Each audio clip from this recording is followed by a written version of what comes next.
ॐ अज्ञानातिमिरान्धस्य ज्ञानाञ्जनशलाकया चक्षुरुन्मिलितं येन तस्मै श्रीगुरुवे नमः। वाञ्छाकल्पतरुभयश्च कृपासिन्धुभयेव च पतितानां पावनेभ्यो वैष्णवेभ्यो नमो नमः। अनंत कोटि वैष्णववृंद की जय। श्रील प्रभुपाद की जय। इस्कॉन वर्तमान गुरु वृंद की जय। हरे कृष्णा। कल हम श्रीमद् भगवद गीता से 12वें अध्याय में से श्लोका नंबर 13 से चर्चा कर रहे थे। तो मैं बता रही थी कि ये जो भक्ताष्टकम है, ये अष्टकम माने 8 श्लोकों का संग्रह है, जिसमें भगवान 35 गुण के बारे में विश्लेषण करते हैं जो वे अपने प्रिय भक्त में देखना चाहते हैं। राइट। तो कल हमने चर्चा की करीबन 6 गुणों के बारे में। तो कल हमने जो चर्चा की उसका थोड़ा सा रिकैप करते हुए हम जहाँ पे रोका था वहाँ से शुरू करेंगे। तो कल हम चर्चा कर रहे थे कि भगवान चाहते हैं कि उनके जो प्रिय भक्त है उनमें द्वेष नहीं होना चाहिए, वो अद्वेषी हो। राइट। द्वेष माने ईर्ष्याहीन, किसी पे ईर्ष्या ना करे, किसी से नफ़रत ना करे, किसी पे क्रोध ना करे, वो द्वेषी ना हो। राइट। तो ये सर्वप्रथम गुण भगवान ने बताया। और फिर हमने कल चर्चा की कि अगर हमें अद्वेषी बनना है तो कैसे बनेंगे अद्वेषी?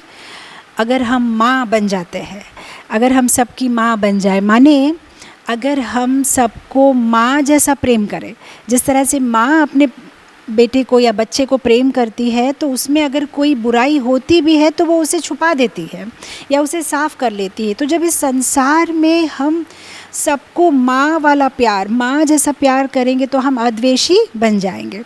फिर दूसरा गुण हमने चर्चा किया कि अगर किसी में से द्वेष निकल जाता है तो फिर क्या बचता है? मैत्री भाव। तो जिसमें द्वेष नहीं होगा तो फिर क्या रहेगा? मैत्री भाव। तो भगवान अपने प्रिय भक्त में ये गुण देखना चाहते हैं कि वह सबके लिए मैत्री भाव से भरा हुआ हो, माने सबको प्यार करे।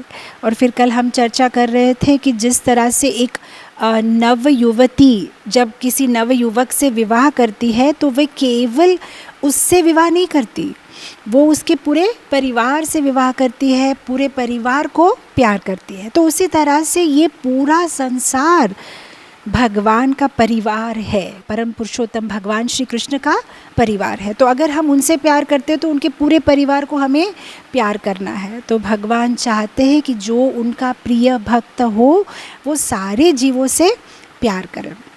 अद्वेष्टा सर्वभूतानां, मैत्री करुणा।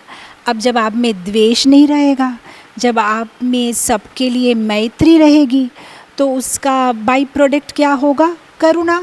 करुणा मतलब क्या है? करुणा मतलब सब पे दया करना, दयालु इंसान जो बोलते हैं ना, दयालु है। तो जब आप में द्वेष और नहीं रहता है और सिर्फ मैत्री भाव होता है तो अपने आप से सब पे करुणा आ जाती है। राइट। तो मैं कल बता रही थी कि करुणा करना माने मदद करना। Right. When you love you serve. आप किसी को प्यार करते हो तो आप सेवा करोगे, ये बहुत सिंपल फॉर्मूला है। तो करुणा करना मतलब दया करना। तो कल हम चर्चा कर रहे थे कि कैसे की जाए करुणा? अपने योग्यता के अनुसार, अपनी क्षमता के अनुसार, जिसकी जितनी क्षमता हो। राइट। जैसे चरित्र में एक कहानी आती है महाराज शिबी की। शिबी चक्रवर्ती इतने दयालु थे, उनके शरण में जो भी आता वे उनकी रक्षा करते, उनकी मदद करते। तो हम जानते हैं कि उनके इस दयालु स्वभाव की चर्चा देवलोक में भी होने लगी। तो एक दिन उनकी परीक्षा लेने के लिए इंद्र और अग्नि देवता जो है बाज बन के और कबूतर बन के आए। तो कबूतर बन के अग्नि देवता जो है शिबी महाराज के शरण में आ जाते हैं कि ये बाज मेरे पीछे पड़ा है, मुझे मार डालेगा, मेरी रक्षा करिए। तो शिबी महाराज बोलते हैं मैं तुमको अभय दान देता हूँ, तुम चिंता मत करो। अब बाज आके बोलता है कि महाराज ये तो मेरा आहार है। फिर शिबी महाराज बोलते हैं कि मैं अपना मांस तुम्हें दे देता हूँ, लेकिन तुम इस कबूतर को कुछ नहीं कर सकते। तो फिर वो बोलता है कबूतर के समान भार वाला, समान वेट वाला मांस चाहिए। तो फिर एक तराजू लेके आते हैं और फिर एक पलड़े में कबूतर को रखा जाता है और एक पलड़े में शिबी महाराज अपनी झंगा में से मांस काट के उधर रखते हैं। लेकिन फिर भी जो है पलड़ा कबूतर का भारी है। फिर दूसरी जंगा काटते हैं, फिर एक उनकी जो भुजा होती है उसको काटते हैं, फिर भी कबूतर के मांस के इक्वल नहीं होता है। फिर क्या करते हैं, शिबी महाराज खुद बैठ जाते हैं पालड़े में, और जब वे खुद पालड़े में बैठ जाते हैं तब अग्निदेव और इंद्रदेव अपने निज रूप में आ जाते हैं और फिर शिबी महाराज की जय जयकार करते हैं कि आप कितने दयालु, एक कबूतर को बचाने के लिए आप खुद अपना शरीर त्यागने के लिए तैयार हो गए। तो अब जब मैं शिबी महाराज की एग्ज़ाम्पल दूंगी या उपमा दूंगी तो आप कहेंगे अरे बाप रे माता जी, उतना तो हम उतना नहीं कर सकते। कोई बात नहीं है, आपको उतने करने की ज़रूरत नहीं है। कम से कम हमारी अगर क्षमता या योग्यता शिबी महाराज जितनी नहीं है तो कम से कम हम किसी के लिए प्रार्थना तो कर सकते हैं, राइट। इमेजिन आप रास्ते में जा रहे हो, कोई भीख मांग रहा है, कोई बहुत गरीब है, उसको कोई मदद की ज़रूरत है, लेकिन शायद आप में इतनी क्षमता नहीं है कि आप उसकी मदद कर पाओ। कोई बात नहीं है, आप उसके लिए प्रार्थना तो कर सकते हो। प्रार्थना तो हम सबके लिए कर सकते हैं।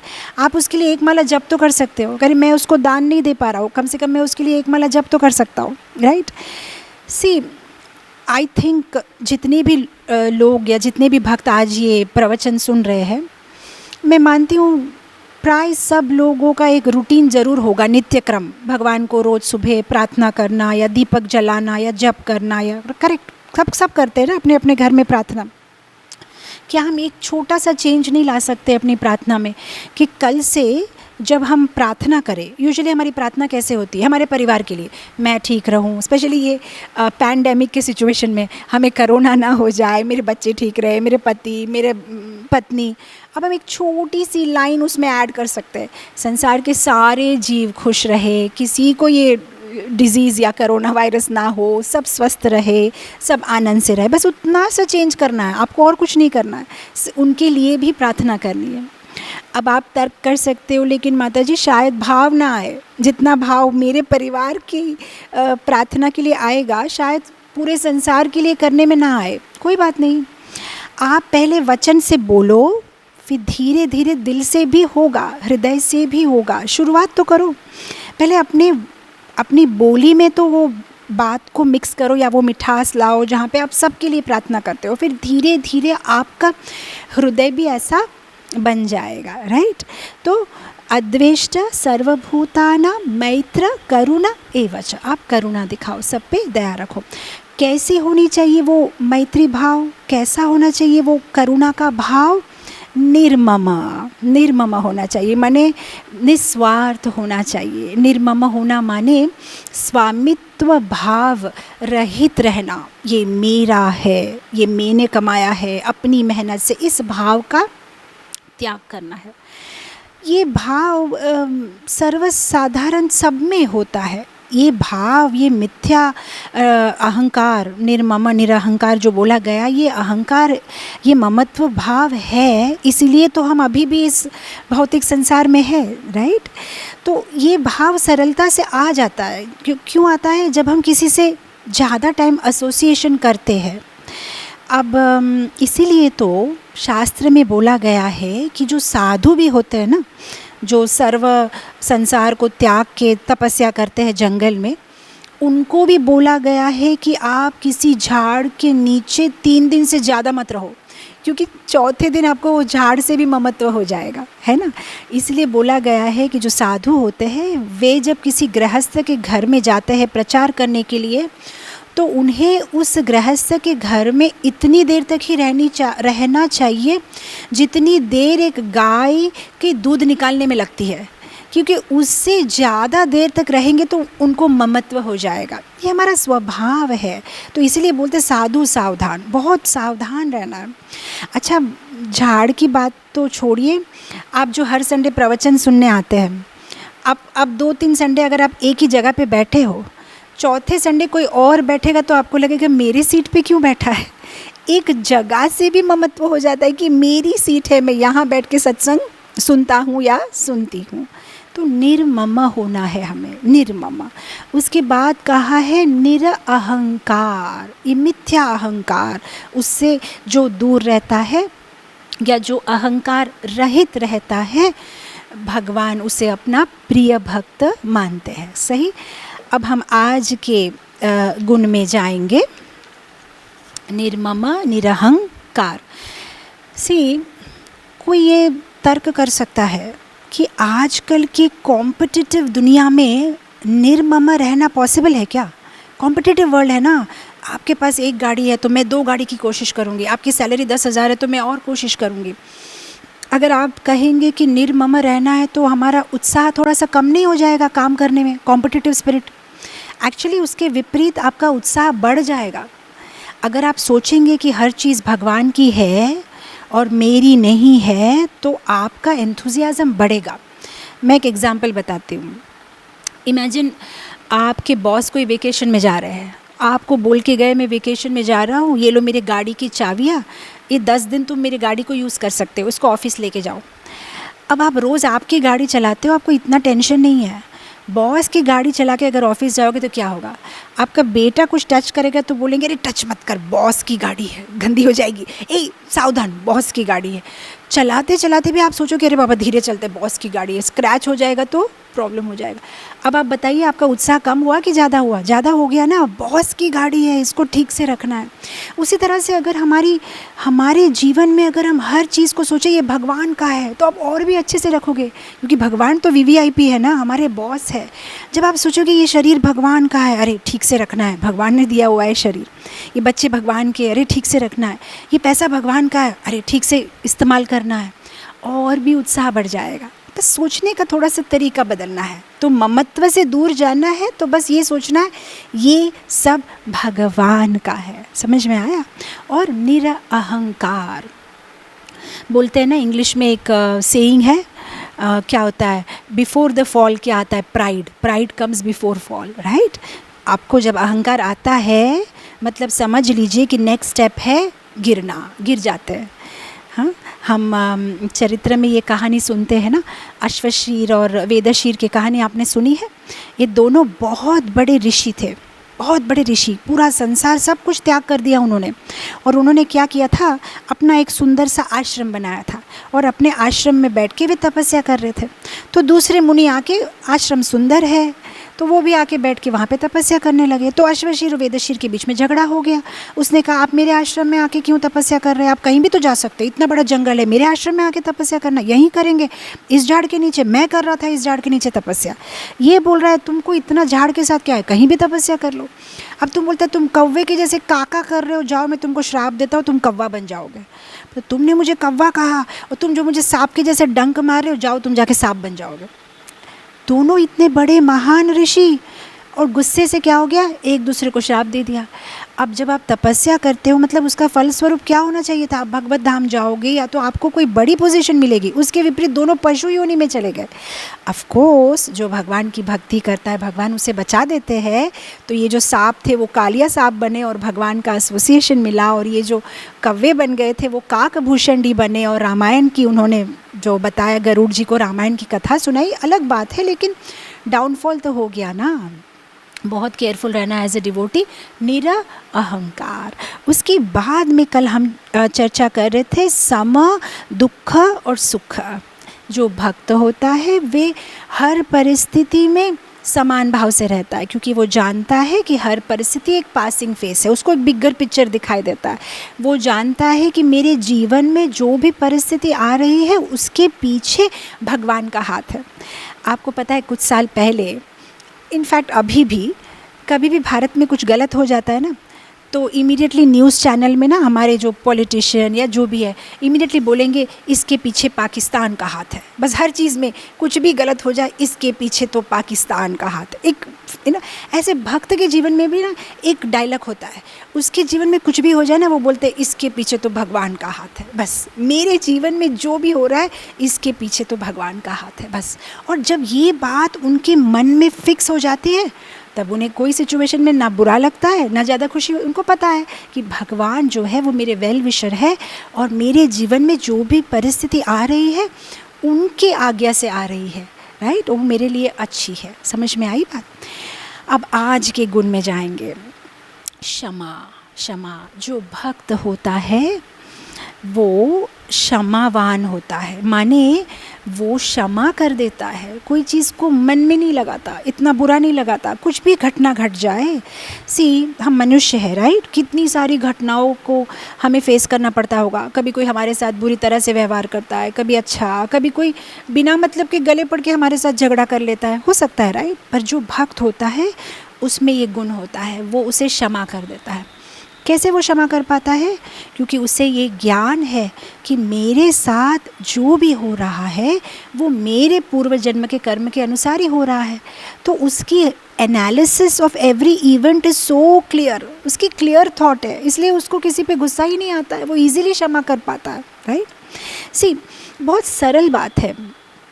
समझिए, आपके हाथ में एक बॉल है और आपने इस गेंद को दीवार पे फेंक मारी, एकदम आपने फेंका दीवार की ओर। क्या होगा उस गेंद का? दीवार को टक्कर लगे वो गेंद वापस आएगी। अब जब वो गेंद वापस आती है, क्या आपको गेंद पे गुस्सा आता है? नहीं, आपको पता है मैंने फेंकी है, वापस तो आने वाली है। तो भक्त की ये बहुत क्लियर अंडरस्टैंडिंग होती है, मैंने पूर्व में फेंकी है, ये गेंद अब मुझे वापस आ रही है, इसमें बुरा लगाने की क्या बात है। तो वो क्षमा कर देते हैं, बहुत ईजिली क्षमा कर देते हैं। और एक इम्पॉर्टेंट बात, वे क्षमा करते ही नहीं है, वे क्षमा मांगते भी है। अक्सर क्या होता है ना, कोई हमारे साथ बुरा व्यवहार करे, हमारी गलती भी नहीं है, आके हमारे साथ झगड़ा कर लिया, डांट दिया, हमें चीट किया, हमारे नुकसान करवा दिया, हमें धोखा दिया, बहुत सारी परिस्थिति हमारे जीवन में आ सकती है।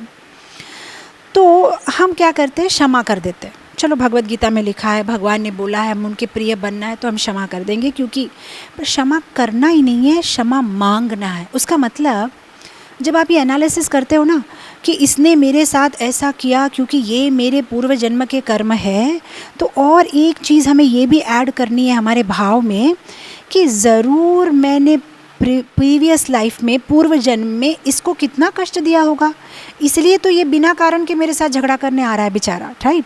ठीक ठाक ही था, मैंने इसको कुछ नहीं किया, फिर भी बिना कारण के आके मुझसे झगड़ा कर रहा है, मतलब मैंने पूर्व में इसको कितना दुख दिया होगा। तो पूर्व में हमने जो किया है उसकी भी क्षमा मांगनी है हमें। तो क्षमा देनी ही नहीं है, क्षमा मांगनी भी है।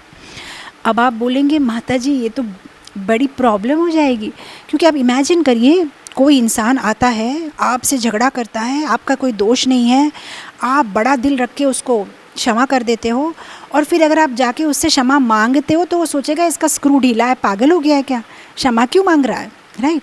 इसलिए क्या कर सकते हैं, क्षमा मांगना हम मन में कर सकते हैं, मन में कर सकते हैं, क्योंकि इस परिस्थिति में हमारी गलती है नहीं ना, विजिबली इस लाइफ में तो कोई गलती है ही नहीं। तो हम क्या कर सकते हैं, बाहरी रूप से हम क्षमा कर देंगे हालांकि उनकी गलती है, और अंदर मन में उस जीव से क्षमा मांगेंगे। मैंने आपको कितना कष्ट दिया होगा प्रीवियस लाइफ में, तभी तो आप ऐसे मुझसे बिहेव कर रहे हो, तो बस क्षमा मांगनी है। तो अगर हम ये कर सकते हैं तो यहाँ पे फिर नेक्स्ट लाइन में क्या लिखते हैं, यो मद भक्ता समे प्रिय है, ऐसा भक्त मुझे बहुत प्रिय है। बोलने में आसान है लेकिन डिफ़िकल्ट लगता है।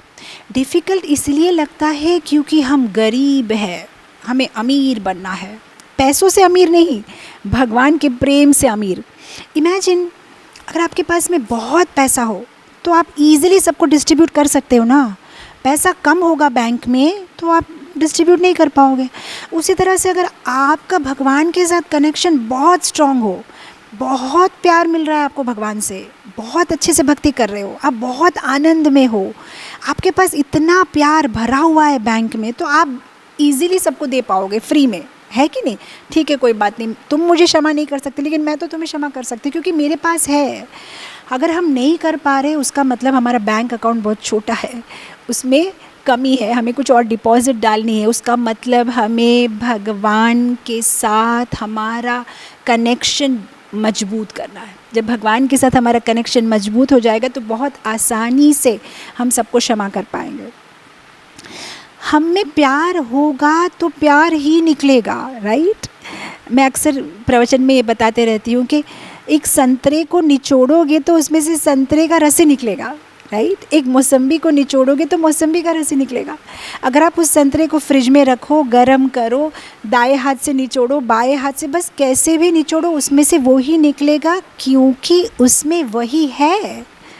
उसी तरह से अगर हम में प्यार भरा हुआ है तो कैसी भी परिस्थिति से हमें मरोड़ा जाए इस तरीके से उस तरीके से, हम में से क्या निकलेगा? प्यार ही निकलेगा। तो जो भक्त है वो आसानी से क्षमा कर देता है। तो इस श्लोक में भगवान बोलते यो मद भक्ता समे प्रिय।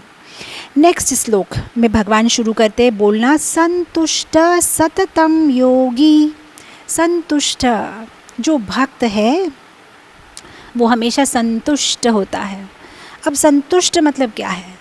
इंग्लिश में संतोष मतलब सैटिस्फिकेशन, सैटिस्फिकेशन। बट हम सैटिस्फिकेशन और सैचुरेशन में कंफ्यूज हो जाते हैं। हम कभी कभी सैचुरेशन को सैटिस्फिकेशन समझते हैं। मैं आपको समझाती हूँ। सैचुरेशन मतलब क्या है? सपोज़ आप 10 गुलाब जामुन खाए आपने, 10 गुलाब जामुन। अब मैं बोलती हूँ प्रभु जी और एक ले लो, 11th वाला। अब बोलेगे अरे माता जी बस और नहीं खा सकते। ये सैटिस्फिकेशन है कि सैचुरेशन है? ये सैचुरेशन है, सैटिस्फिकेशन नहीं है।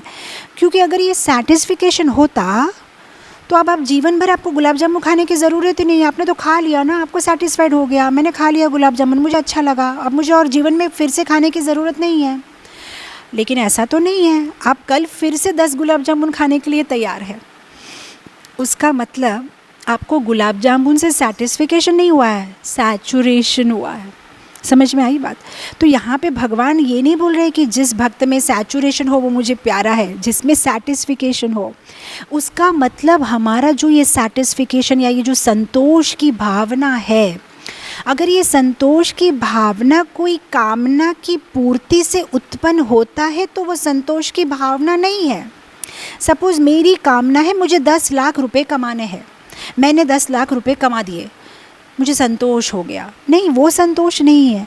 क्योंकि जब कामना से, कामना की पूर्ति होने से या कोई इच्छा की पूर्ति होने से संतोष बाहर निकलता है तो वो संतोष स्थायी भाव से नहीं रहता है। क्योंकि बहुत जल्दी कोई और डिज़ायर आने वाला है। ये डिज़ायर पूरा हो गया, अभी कोई और दूसरा डिज़ायर आएगा, फिर वो पूरा होगा तो तीसरा डिज़ायर आएगा, तो फिर आप संतोषी तो बने ही नहीं। कहाँ से आप संतोष वाले बन गए?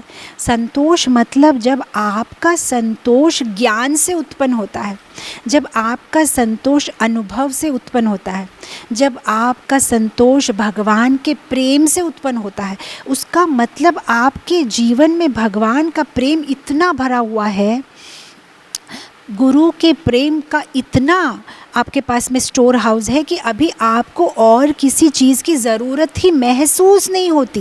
That is very important, right? It's not that you have everything in this world, it's just that you don't even feel the need to have anything any more. समझ में आया? ऐसा नहीं है कि मेरे पास सब कुछ है जो मुझे चाहिए, मुझे और कुछ चाहिए, ऐसी इच्छा ही उत्पन्न नहीं होती है, उसे संतोष कहते हैं। संतोष मतलब जो है मेरे पास मैं उसमें आनंद में हूँ, मुझे और कोई चीज़ की कामना ही नहीं है, राइट? अब उसको लोग अलग तरीके से ले लेते हैं। संतोष मतलब सोचते हैं कि अब एक गाड़ी, एक बंगला, बच्चे सेटल, बेटी की शादी हो गई, बच्चा अच्छे जॉब में लग गया, बस अब मैं संतोष। नहीं होगा संतोष। फिर आपको और एक डिज़ायर आएगा, पोता, फिर पोती, फिर उसकी पढ़ाई। ये कंटिन्यूस प्रोसेस है। प्रैक्टिकली मैं आपको बताऊँ संतोष मतलब क्या है।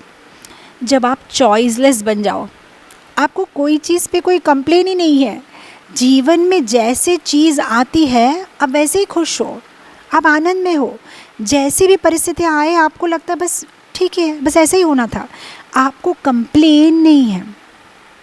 आपको पता है कुछ लोग ना बहुत कंप्लेनिंग नेचर वाले होते हैं, हर चीज़ में उनको ना कंप्लेन होती है। कोई मूवी देखने जाते हैं ना तो उसमें भी कंप्लेन होती है, अरे पिक्चर का एंडिंग ऐसे कैसे हो गया, हीरो को मारना नहीं चाहिए था, हीरो को बचा के रखते तो अच्छा होता ना, ये गाना ऐसे कैसे शूटिंग कर दिया, ये तुमने आज खाने में ऐसे क्यों डाल दिया, ये तुम इधर क्यों काम करते हो, ये तुमने ये चीज़ यहाँ क्यों रखी है। उनको हर चीज़ में कंप्लेन ही है। ये संतोष के लक्षण नहीं है। संतोष मतलब you are happy in every situation, you are satisfied, you are choiceless. जो आता है बस वो ही ठीक है, मेरे लिए वो ही ठीक है। समझ में आया? पूर्व में ना इतने सारे चैनल नहीं होते थे, यूट्यूब नहीं होता था, डीडी होता था, DD1 दूरदर्शन। और आई थिंक DD1 में या डीडी के मेन चैनल में, दूरदर्शन चैनल में चित्रहार आता था फ्राइडे को या समथिंग। हम इतने खुश होते थे, उसमें हमारी चॉइस कुछ नहीं होती थी। वहाँ ऐसा कोई डीजे वाले बाबू मेरा गाना बजा दो, ऐसा कुछ नहीं होता था। जो आता था बस हम वही सुनते थे और हम इतना आनंद करते थे, वी वर सो हैप्पी। लेकिन अब क्या हो गया है, लोगों को कितनी चॉइस हो गई है, तो वो कभी सेटिस्फाइड ही नहीं होते। ये नहीं वो चाहिए, वो नहीं ये चाहिए। मुझे याद है हम जब छोटे थे, संडे को मम्मी डैडी के साथ में कहीं बाहर जाएंगे तो जो कार में रेडियो बजता है, जो गाना आता है बस वही सुन लेते और सब आनंद में थे। अब आप देखो, कोई भी फैमिली अगर संडे को बाहर जाती है, मम्मी बोलेगी मुझे ये गाना सुनना है, डैडी बोलेंगे नहीं नहीं कुछ क्लासिकल लगाओ, बच्चे बोलेंगे ये। बाय द टाइम वो झगड़ा करते रहते, जहाँ जाना था वो जगह में पहुँच जाते, गाना कुछ सुन नहीं पाते। इतना सारे नहीं, ये चाहिए वो चाहिए ये चाहिए।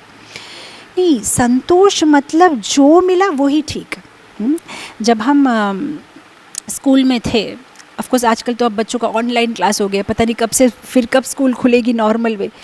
क्या होता था ना, कभी कभी स्कूल में कोई टीचर एब्सेंट हो जाती थी तो सब्स्टिट्यूशन वाली टीचर आ जाएगी, तो वो तो पढ़ाएगी कुछ नहीं, वो बोलेगी बस जो करना है करो, ज़्यादा आवाज़ मत करो, बस वो अपना करेक्शन करती रहेगी। अब हम बच्चे थे तो हम क्या करते थे ना, अंताक्षरी खेलते थे। अब कोई सिनेमा का गाना गा लिया, फिर जो लास्ट में अक्षर होता है उससे फिर सामने वाली पार्टी को गाना होता है।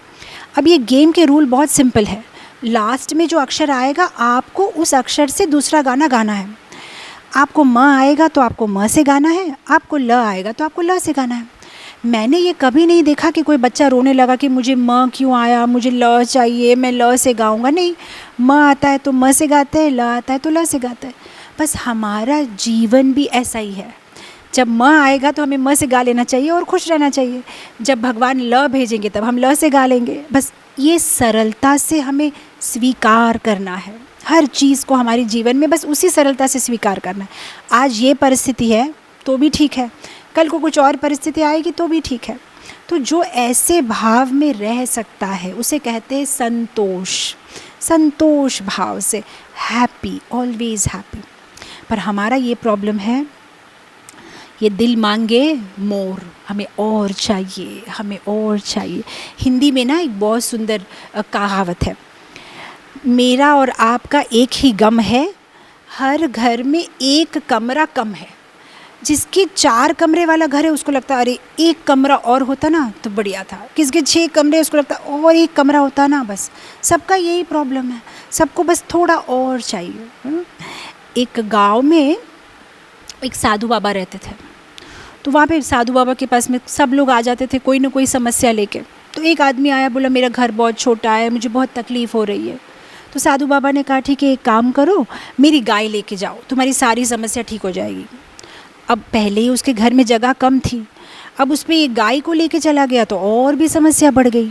1 महीना के बाद फिर से गया साधु बाबा के पास, भी मेरी तो कोई समस्या कम नहीं हुई कि मेरे घर में मेरे माँ है, बाप है, मेरी पत्नी है, 3 बच्चे हैं, अब ये गाय है, गाय का गोबर हर जगह है, मेरी समस्या का कोई परिष्कार नहीं।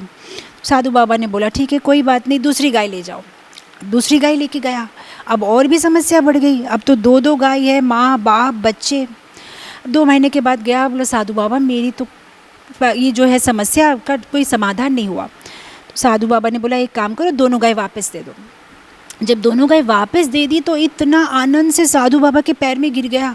बोला अब तो मेरे घर में जगह ही जगह है, कितनी सारी जगह है, क्योंकि वो गाय नहीं है तो गोबर नहीं है तो घर इतना साफ़ है, तो इतना थैंक यू सो मच, आपने मेरा प्रॉब्लम सॉर्ट आउट कर दिया। अब साधु बाबा ने कुछ भी सॉर्ट आउट नहीं किया, उन्होंने क्या किया, उन्होंने सिर्फ उसको आभास दिलाया कि उसके पास में क्या है, हमारे पास में क्या है उसके हम कृतज्ञ नहीं हैं, हमें कुछ और चाहिए, हमें कुछ और ज़्यादा चाहिए। जब हम छोटे थे तो हम एक स्टोरी बुक पढ़ा करते थे, टिंकल। मुझे पता नहीं अभी भी ये टिंकल बुक आती है कि नहीं। उसमें ना मुल्ला नसरुद्दीन की बहुत सारी चुटकुले आते थे। तो एक बार ना मुल्ला नसरुद्दीन जो है बहुत फ़नी गाय है, तो एक बार ना ये डॉक्टर के पास जाता है, डाइटिशियन के पास। बोलता है डॉक्टर जी मैं बहुत मोटा हो गया हूँ, कुछ आप एडवाइस दो, मैं पतला होना चाहता हूँ। तो डॉक्टर ने बोला सर आप तो इतने अमीर हैं, आपका इतना बड़ा गोल्फ कोर्स है, थोड़ा सा सुबह शाम आप गोल्फ खेलिए, आप अपने आप पतले हो जाएंगे। बोला ठीक है। 2-3 महीने के बाद फिर से आया डॉक्टर के पास। बोला डॉक्टर जी आपकी वो राय कोई काम नहीं आई, मैं तो अभी भी मोटा हूँ। बोला क्यों? आपको मैंने बोला ना गोल्फ खेलने के लिए, आप नहीं खेले क्या? खेलता हूँ गोल्फ, लेकिन मेरी एक समस्या है। अब गोल्फ खेलने के लिए बॉल दिखना चाहिए ना, लेकिन मेरा पेट इतना बड़ा है, जब मैं बॉल नीचे रखता हूँ तो मेरे को बॉल दिखाई नहीं देता है। तो पास में जो मेरा बॉल है वो मुझे दिखाई नहीं देता है, और अगर मैं ऐसे तैसे करके शॉट मार भी लूँ तो जितना दूर जाके बॉल गिरता है उतना दूर मैं भाग के लेके नहीं आ सकता हूँ, क्योंकि मैं इतना मोटा हूँ, मेरे को मुश्किल लगती है। तो पास का दिखता नहीं है, दूर का मिलता नहीं है, ये मेरी समस्या है। मैं तो वज़न कम नहीं कर पाया। अब इसमें समझने वाली बात ये है कि हमारे जीवन में भी यही प्रॉब्लम है। हमारा जो ये तृष्णा का पेट है ना, वासनाओं का, इच्छाओं का, इतनी सारी इच्छाएं हमारी, इतना बड़ा पेट है कि इतने बड़े पेट में नीचे ये जो बॉल है, मतलब हमारे पास जो है वो हमें दिखता नहीं है। हमारे पास जो ऑलरेडी है वो हमें दिखता नहीं है, और जो दूर से हमें दिखता है वो हमें मिलता नहीं है, और उसके लिए हम भागते रहते सुबह से शाम। 9 to 5 जॉब, 9 to 9 जॉब, थोड़ा और भागूंगा ना तो मुझे वो मिल जाएगा।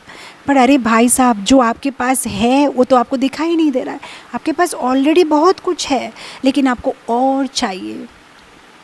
और समस्या ये है कि सपोज़ अगर आपको मिल भी गया तो भी प्रॉब्लम है, क्योंकि जब हम कुछ इच्छा करते हैं, जब वो इच्छा की पूर्ति होती है तो हमारा लोभ बढ़ जाता है, अब और चाहिए, अब और चाहिए। अगर हम इच्छा करते हैं और वो इच्छा की पूर्ति नहीं होती है तो हमारा क्रोध बढ़ जाता है, क्यों नहीं हुई पूरी इच्छा, हम इतना भक्ति कर रहे हैं भगवान का। तो पूरी हो तो लोभ, ना पूरी हो तो क्रोध, कभी क्रोध तो कभी लोभ। हम पेंडुलम की तरह बस कभी क्रोध तो कभी लोभ। लाभ क्या है? लाभ क्या है, राइट? तो सैटिस्फिकेशन कैसे आएगा हम में? जब हम भगवान से जुड़ेंगे, बिगर पिक्चर देखेंगे, हर चीज़ को भगवान से जोड़ के देखेंगे।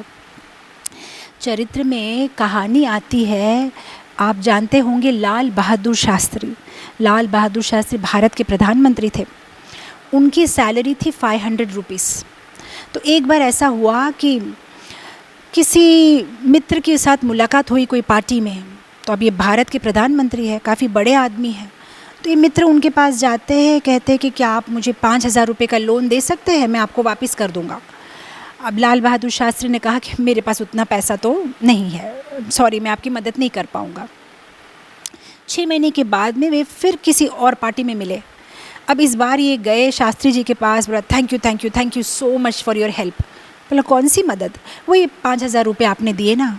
मैंने कब दिए? नहीं, आपने नहीं दिए, भाभी जी ने दिए, आपके वाइफ ने दिए।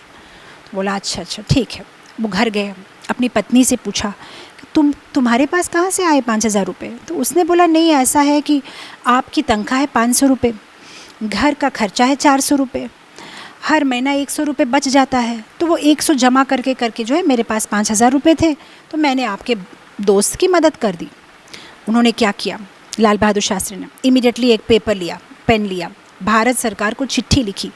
उन्होंने कहा कि मेरी जो सैलरी है कृपया करके अगले महीने से 100 रुपया कम कर दीजिए, क्योंकि मेरा घर तो 400 रुपये में चल जाता है, 100 रुपये बच जा रहा है, तो काइंडली मेरी सैलरी आप 100 रुपये कम कर दीजिए।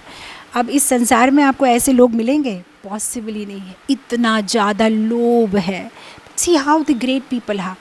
ऐसे लोग भगवान को बहुत प्रिय है। संतोष, जिसके के पास जो है उसी में संतोष। सो अगर हम भगवान के प्रिय बनना चाहते हैं तो हम में ये गुण हमें अपनाना है, हमें इस गुण को हम में लाना है, राइट? नेक्स्ट क्वालिटी में चले जाते हैं। दूसरा क्वालिटी है योगी, संतुष्ट सततम योगी। सतत संतोष की भावना से रहता है मेरा प्रिय भक्त, और वो योगी है। योगी मतलब जो योगा करता है? नहीं, योगी मतलब योग माने जो भगवान से जुड़ा हुआ रहता है, जो हर वक्त भगवान से जुड़ा हुआ रहता है। भगवान से हर वक्त कैसे जुड़ा रहेंगे माता जी?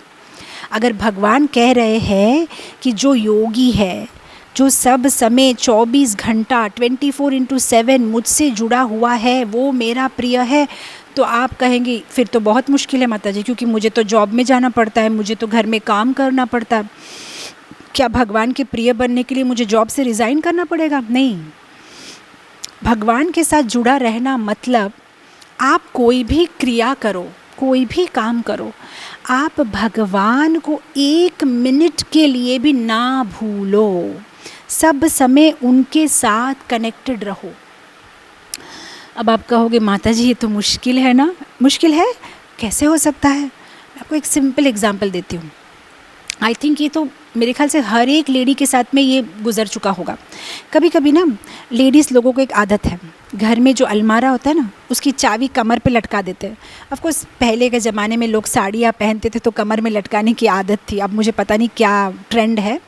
लेकिन कभी कभी ऐसा हो जाता है ना कि आपने चाबी कहाँ रख दी आपको याद नहीं है, भूल गए, हो जाता है कभी कभी, कहीं रख दिया, पता नहीं कहाँ रख दी, चाबी कहाँ गिर गई। अब क्या होगा, पूरा दिन आपके मन में वो चाबी कहाँ है, चाबी कहाँ रख दी, चाबी कहाँ रख दी, बस वही बात चलती रहेगी। अब ऐसा नहीं है कि चाबी गुम गई तो आप खाना छोड़ दोगे, नहाना छोड़ दोगे, बाथरूम जाना छोड़ दोगे या काम करना छोड़ दोगे। आप काम तो करोगे, आप खाना भी बनाओगे, बच्चों को स्कूल भी भेजोगे, किसी का फ़ोन आया तो फ़ोन भी उठाओगे, लेकिन आपकी बैकग्राउंड ऑफ द माइंड में एक ही बात चलती रहेगी, चाबी कहाँ रख दी, पता नहीं चाबी कहाँ रख दी, राइट। किसी का फ़ोन भी आएगा ना, आप फ़ोन उठाने जाओगे तो वहाँ भी देखोगे कहीं फ़ोन के पास तो नहीं रख दी। आप खाना बनाओगे ना किचन में, गैस के पास तो नहीं रख दी, मिक्सी के पास तो नहीं रख दी। आप काम भी करते रहोगे, खाना भी बनता रहेगा, बच्चों को भी रेडी कर दोगे, अरे बेड के नीचे तो नहीं गिर गई, लेकिन चाबी गुम गई है ये बात आप 1 मिनट के लिए भी नहीं भूलोगे जब तक आपको चाबी मिलती नहीं है, करेक्ट। अब आपका कोई काम डिस्टर्ब हुआ नहीं हुआ ना, बस उसी तरह से भगवान को याद रखना है। सब काम करते रहो, आपकी जो काम आपको करना है, खाना बनाना है, आपको जॉब में जाना है, बस जो करना है करते रहो, सिर्फ भगवान को बैक ऑफ द माइंड याद करते रहो, बस उनके साथ में आप जुड़े रहो। मुश्किल है? नहीं, प्रैक्टिस करनी है, बस प्रैक्टिस करनी है। तो योगी मतलब जो भगवान के साथ 24 घंटा जुड़ा हुआ है, हर वक्त भगवान उसके ध्यान में है। सी द प्रॉब्लम इज़ भगवान का जो असेसमेंट है ना, जैसे टीचर असेसमेंट करती है ना एग्ज़ाम की, आप जब एग्ज़ाम लिखेंगे ना तो वहाँ पे लिखा रहेगा ऐसे मार्क्स क्वेश्चन के इतने मार्क्स, शॉर्ट आंसर्स के इतने marks, right, neatness of hand writing के लिए 1 मार्क, है ना। उसी तरह से भगवान का भी ये असेसमेंट प्रोसीजर है, मेरे साथ आप कैसे जुड़े हुए हो उसके मार्क्स देते हैं वो। हम क्या करते हैं, जब मंदिर जाते हैं या पूजा के जो कमरे में बैठते हैं तब एकदम भगवान की तरफ देखते हैं, बाकी टाइम भगवान को भूल जाते हैं। प्रॉब्लम ये है कि भगवान बोलते हैं कि मैं तब तुम्हारे मार्क्स नहीं लिखता हूँ, तब तो आसान ही है मुझे याद करना। अब आप इस्कॉन के मंदिर में बैठे हो, आसपास में भक्त है, सब कंठी पहने हुए हैं, तिलक लगाए हुए हैं, भजन कर रहे हैं, भगवान का नाम चल रहा है, कथा सुन रहे हैं, प्रसाद ले रहे हैं, आसपास में कीर्तन चल रहा है, उस टाइम पे क्या भगवान को याद करना कठिन है?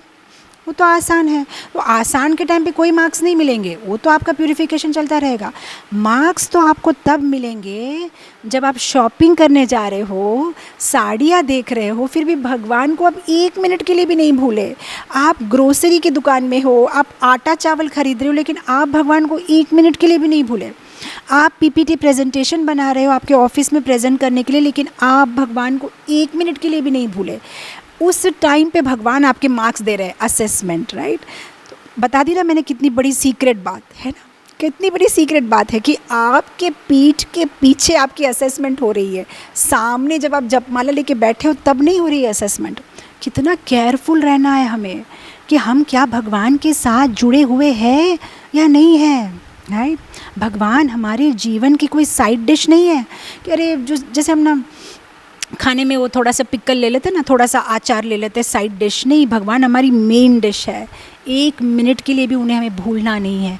और जो भक्त उन्हें 1 सेकंड के लिए भी नहीं भूलता है, वैसा भक्त बोलते हैं भगवान मुझे बहुत प्रिय है, बहुत प्रिय है, राइट।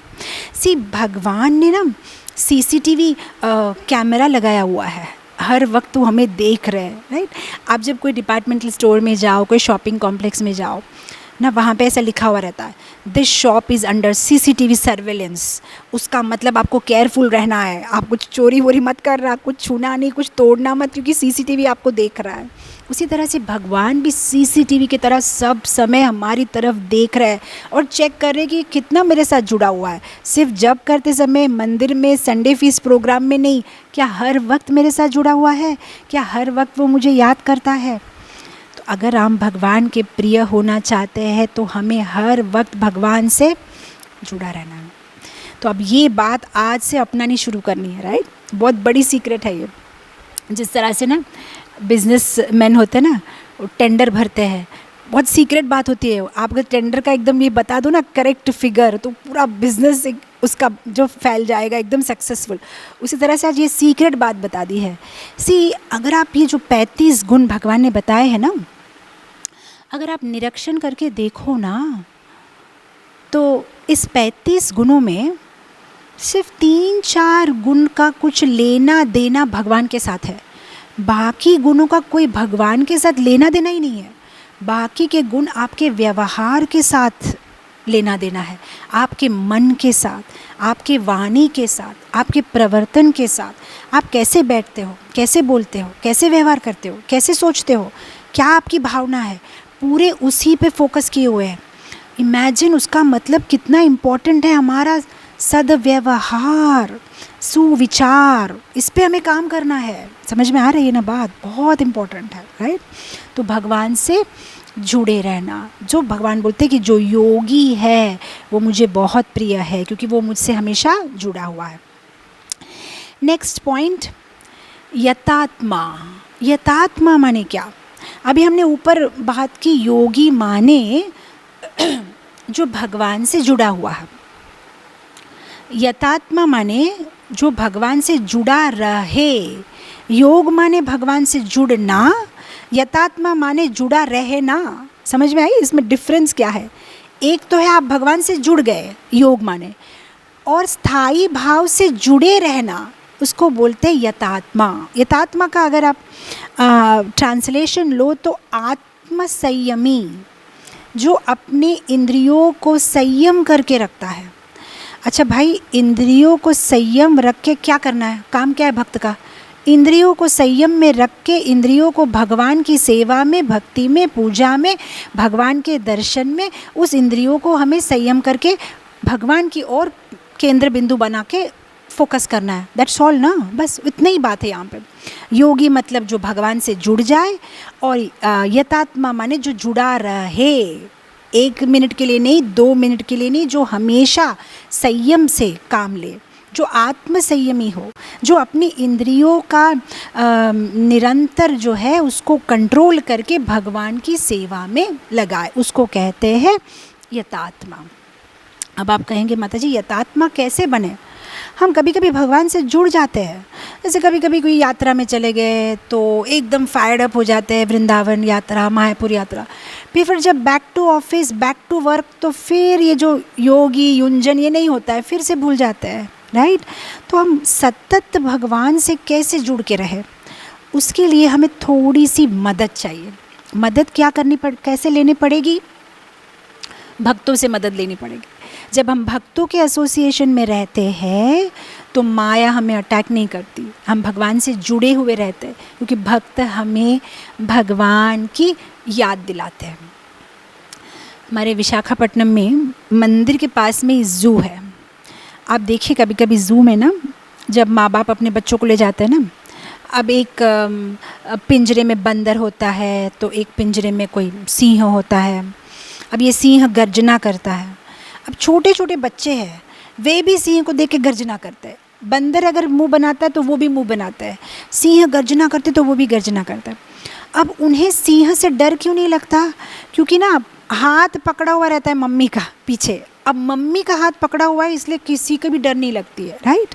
उसी तरह से ये जो माया है बहुत पावरफुल है, लेकिन हम जब भक्तों का हाथ पकड़ लेते हैं तो ये माया हमारा कुछ नहीं बिगाड़ सकती। तो अगर हमें भगवान से जुड़े रहना है, हमें संयमी बनना है, तो हमें क्या करना है? भक्तों का हाथ पकड़ना है। आप जंगल में भी देखिए, ये सिंह जो होते हैं इतने इंटेलिजेंट होते हैं। ये जो डियर्स होते हैं ना, हिरन, ये हिरन हमेशा झुंड में ही घूमते हैं। आप कभी नहीं देखोगे हिरन अकेला अकेला कहीं घूमेगा। लेकिन जैसे ही ये हिरण के झुंड में से कभी कभी एक दो हिरण ना पीछे रुक जाते हैं। अब कहीं कोई अच्छी घास दिख गई, बहुत अच्छी घास है, ग्रीन कलर की, एकदम टेस्टी है, तो बस वो रुक जाते हैं घास खाने के लिए, और झुंड जो है सामने निकल जाता है। अब जैसे ही वो झुंड को छोड़ के अकेला होता है तभी जाके सिंह जो है अटैक करेगा। जब वो झुंड में है तब नहीं अटैक करेगा, क्योंकि तब तो वो लोग का पॉपुलेशन ज़्यादा है ना। उसी तरह से माया देवी भी इंतज़ार करती है। जब हम भक्तों के संग में हैं तो वो हमें नहीं छूती है। जैसे ही थोड़ा सा भक्तों से हम दूर गए, संग से दूर गए, सीधा हमको पकड़ लेती है। तो अगर हमें भगवान से जुड़े रहना है योगी बन के, अगर हमें यतात्मा बनना है, आत्म संयमी, तो बस भगवान की भक्तों की मदद लेनी है, भक्ति युक्त सेवा करनी है, भक्तों के एसोसिएशन में रहना है और हमारे इंद्रियों को भगवान की सेवा में लगाना है। तब अपने आप से इंद्रिय जो है संयम में आ जाएगी। अब आया वेरी इम्पॉर्टेंट पॉइंट, दृढ़ निश्चय। भगवान बोलते हैं जिस भक्त में दृढ़ निश्चय है, जो दृढ़ निश्चय से भक्ति करता है, वो मुझे बहुत प्रिय है। अब अगर आप भगवान से जुड़ गए हो एज ए योगी, और अगर आप भगवान से जुड़े रहते हो एज ए संयमी यतात्मा, और अगर आप गुरु के इंस्ट्रक्शन सीरियसली फॉलो कर रहे हो, तो आप में तो दृढ़ निश्चय आएगा ही आएगा। कितनी सरल बात है। दृढ़ निश्चय कब नहीं कर पाते हम भक्ति में? जब हमारी इंद्रियां हमारे कंट्रोल में नहीं है, वो यहाँ वहाँ भागती है, हमें माया की ओर ले जाती है, हमें कहीं और आकर्षण करवाती है, तभी तो हमारी जो संकल्प है उस पर हम टिक नहीं पाते। लेकिन जब हम योगी बन जाएंगे, भगवान से जुड़ जाएंगे, इंद्रियों को भगवान की सेवा में लगा देंगे, फिर तो हमारा संकल्प स्थिर रहेगा। राइट। कितनी सुंदर बात यहाँ पे भगवान बोलते, दृढ़ निश्चय, सिर्फ निश्चय नहीं। इसका लिटरल ट्रांसलेशन क्या है? निश्चय माने डिटर्मिनेशन, दृढ़ निश्चय माने फर्म डिटर्मिनेशन। उसका मतलब भगवान फर्म डिटर्मिनेशन को कितना स्ट्रेस दे रहे हैं। ये तो ऐसी बात हो गई ना कि अगर मैं बोलूँ ये अनमैरिड बैचलर है, आप बोलेंगे माता जी अनमैरिड बैचलर क्या होता है? बैचलर मतलब ही अनमैरिड, फिर से ये अनमैरिड बैचलर बोलने का क्या मतलब है? नहीं, ये दो शब्द इसलिए यूज़ किए just to stress the point कि he is not married. Exactly same way भगवान बोल सकते हैं कि one who is having determination, दृढ़ निश्चय, फर्म डिटर्मिनेशन। अरे डिटर्मिनेशन इटसेल्फ मीन्स फर्म। अगर डिटर्मिनेशन फर्म नहीं है तो फिर वो डिटर्मिनेशन क्या काम का? लेकिन यहाँ पे भगवान स्ट्रेस कर रहे हैं फर्म डिटर्मिनेशन। फर्म डिटर्मिनेशन होना है हमारी भक्ति जीवन में। ऐसे भक्त मुझे बहुत प्रिय है। ऐसा नहीं कि एक दिन 64 माला 64 राउंड्स, एक दिन 2 माला, एक दिन एकदम बड़े भक्त प्योर डिवोटी, एक दिन बिल्कुल बाहुबली देखने चले गए सिनेमा में, फ़ायदा क्या? दृढ़ निश्चय माने सतत उसी कॉन्शियसनेस में रहना, हमेशा। एक बार संकल्प किया मतलब किया, एक बार नित्य क्रम हमने माना है, 16 माला करूँगा मतलब करूँगा, मांसाहार नहीं करूँगा मतलब नहीं करूँगा, प्याज लहसुन नहीं खाऊँगा मतलब नहीं खाऊँगा। मैंने एक बार निश्चय कर लिया है चाय कॉफ़ी को नहीं छूँगा मतलब नहीं छूँगा। अब कैसी भी परिस्थिति आ जाए, कोई भी प्रोवोकेटिंग सिचुएशन, विपरीत परिस्थिति आ जाए जो हमारे अनुकूल नहीं है, फिर भी हमारे डिटर्मिनेशन से हमें हटना नहीं है। ऐसे भक्त भगवान को बहुत प्रिय है। ऐसा नहीं जो सिचुएशन के साथ में बह जाए, सब अच्छा है तो अच्छा है, सबके साथ हरी बोल कर लिया, फिर सबके साथ में सिनेमा भी चले गए, फिर इधर भी चले गए। मैं ऐसा नहीं, एक बार जो निश्चय किया है मैं मेरा नित्य क्रम करूँगा मतलब करूँगा। आप हमारी एक पैशन होनी चाहिए भक्ति में भी। जिस तरह से आप देखिए पीने वाले होते हैं ना, जिनको शराब पीने की लत होती है, उनका ये जो नशा की लत ऐसी होती है, कुछ भी हो जाए उनको पीना है मतलब पीना है। अभी आप देखिए ये कोरोना के लॉकडाउन सिचुएशन में जब थोड़ा सा लॉकडाउन खुल गया तो जिनको पीने की आदत थी बस लाइन में लगे हुए थे, मास्क को तो छोड़ो, सोशल डिस्टेंस छोड़ो, बस पीना है तो पीना है। हमको अगर कोरोना हो भी जाए, मर भी जाए, कोई बात नहीं, बस हमें तो पीना है। क्या है? उनकी लत है, बस हम पिएंगे, पिए बिना नहीं रह सकते। ऐसा भक्ति में हमें बनना है, बस हम करेंगे मतलब करेंगे, कुछ भी हो जाए, कैसी भी सिचुएशन। मैंने प्रण लिया है, संकल्प लिया है, मैं रोज़ 16 माला करूँगी मतलब करूँगी, कैसी भी परिस्थिति आ जाए। जो ऐसा दृढ़ निश्चय रख सकता है। हम भागवत में प्रहलाद की कथा नहीं सुनते? कितना दृढ़ निश्चय है प्रहलाद का। हिरण्यकशिपु ने नाना प्रकार के कष्ट प्रहलाद को दिए, लेकिन उनका निश्चय जो है डगमगाया नहीं। राइट? अगर हम और आप होते प्रहलाद की जगह में तो क्या होता? अरे कौन मगजमारी करेगा बाबा, डैडी आप ही भगवान है, मेरा पीछा छोड़ो। कभी मुझे समुद्र में डाल देते हो, तो कभी पहाड़ से धक्का मार देते हो, कभी मुझे सांपों के साथ में दे देते हो। अरे इतना कष्ट कौन करेगा, ठीक है मैंने मान लिया आप ही भगवान है, मेरा पीछा छोड़ो। करेक्ट? पर इतना दृढ़ निश्चय एक छोटे से बालक का, बड़ा भी नहीं है, छोटा बच्चा है 5 साल का, लेकिन दृढ़ निश्चय, मैं भगवान नारायण को, भगवान विष्णु की ही पूजा करूँगा, उनकी ही आराधना करूँगा। ऐसे भक्त बहुत प्रिय है, इसलिए तो भगवान खुद आए ना, उसकी डिटर्मिनेशन, राइट, उसकी डिटर्मिनेशन से भगवान खुद आए उसकी मदद करने के लिए, उसको दर्शन देने के लिए। हमारे जीवन में भी एक हिरण्यकशिपु है, हमारे जीवन में भी एक है जो हिरण्यकशिपु हमें बार बार भगवान से दूर करता है। वो हिरण्यकशिपु है स्मार्टफोन, है कि नहीं? ये स्मार्टफोन तो बहुत बड़ा हिरण्यकशिपु है। हम जैसे जब करने बैठेंगे तभी नोटिफिकेशन आएगा, तभी कोई ना कोई व्हाट्सएप का मैसेज आएगा, तभी कोई ना कोई फ़ोन करेगा, है ना? तो अब जिस तरह से प्रहलाद ने इतनी डिटर्मिनेशन से हिरण्यकशिपु के साथ में जो है डटा रहा, झुका नहीं, हमें भी ये स्मार्टफोन हिरण्यकशिपु के साथ में जो है फाइट करना है, उससे दूर रहना। मतलब दूर रहना, ऑफकोर्स आजकल की ज़माने में उसका उपयोग हमें करना पड़ता है, और उसका उपयोग भक्ति जीवन में भी हम कितनी अच्छी तरह से करते हैं, लेकिन उसका दुरुपयोग नहीं होना चाहिए, हमें थोड़ा फर्म रहना चाहिए। पिछले दिनों ही मैं भक्तों से बोल रही थी, मैंने बोला जिस तरह से वैष्णव कैलेंडर में ना फास्टिंग दिया जाता है ना, भक्ति सिद्धांत सरस्वती ठाकुर का अपीयरेंस डे है, 12 बजे तक फास्टिंग, मैंने बोला ऐसा ना वैष्णव कैलेंडर में स्मार्टफोन फास्टिंग भी दे देना चाहिए, वीकली वंस लिखना चाहिए, today fasting from smartphone up to 12 PM। अगर सच में हम ये डाल देना वैष्णव कैलेंडर में, तर जाए हम, वीकली वंस भी अगर उस स्मार्टफोन को, उस हिरण्यकशिपु से हम दूर रहे, तो इतना सुंदर जप होगा, इतना सुंदर भागवत पढ़ पाएंगे, इतनी सुंदर से हम भगवान की कथा की चर्चा कर पाएंगे, अगर स्मार्टफोन को हम एक दिन के लिए भी हमसे दूर रखते हैं। तो हमारा दृढ़ निश्चय मिसिंग है ना, हम नहीं ले पाते। हम सुबह तो जब माला बैग लेके बैठते तब संकल्प तो करते ही है, मैं आज बस जप करने के बाद ही मैसेज चेक करूँगा, लेकिन फिर चौथी 5वीं माला तक, लेकिन इंपॉर्टेंट मैसेज होगा एक बार देख लेती हूँ, बस ऐसा करते करते जो है हम वेवर हो जाते हैं। तो भगवान को तो ऐसे ही भक्त पसंद है जिसका दृढ़ निश्चय है, राइट। और अगर हम भी भगवान को प्रेम करते हैं और हम चाहते हैं कि हम भगवान के प्यारे बने, तो we have to keep a firm resolve. चाहे कैसी भी परिस्थिति हमारे जीवन में आ जाए, हमें भक्ति के स्तर से नीचे नहीं गिरना है, भगवान से जुड़े रहना है। कभी कभी ऐसा भी हो सकता है ना कि परिस्थिति इतनी कठिन हो जाए, कभी कभी हमें ऐसा भी लगने लगे कि भगवान हमें रेस्पॉन्ड नहीं कर रहे हैं, भगवान हमारी रक्षा नहीं कर रहे, भगवान हमें रेसिप्रोकेट नहीं कर रहे, मैं कैसी सिचुएशन में पड़ गया हूँ। लेकिन फिर भी उस टाइम पे भी पेशेंटली भगवान का वेट करना कि हाँ वो रेस्पॉन्ड करेंगे, हाँ मैं मेरी भक्ति नहीं छोड़ूंगी, वो कैसे भी हो मैं भक्ति नहीं छोड़ूंगी, ऐसा डिटर्मिनेशन जो दिखाता है वो भगवान का प्रिय हो जाता है।